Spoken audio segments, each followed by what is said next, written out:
শুধু হাল ছাড়ার কথা যখনই মাথায় আসবে তখন মনে করবে যে কেন শুরু করেছে। নমস্কার, আমি সৌভিক চক্রবর্তী।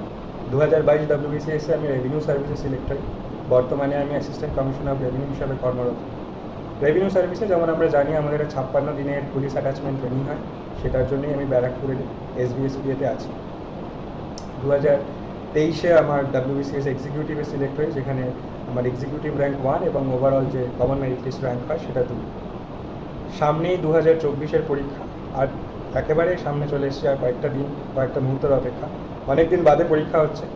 আশা করি সবার প্রিপারেশন খুব ভালো করে চলছে, প্রিভিয়াস ইয়ার কোশ্চেন দেখা চলছে, মক টেস্ট দিচ্ছ এবং জাস্ট মাথা ঠান্ডা রেখে পরীক্ষার দিন কোশ্চেনগুলো অ্যাটেম্প করতে হবে।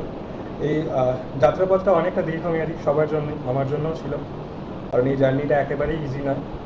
সায়ন্তনী ম্যামের সাথে একবার আড্ডার ছলেই কথা হয়েছিল, যেখানে আমি আমার জার্নিটা শেয়ার করেছিলাম।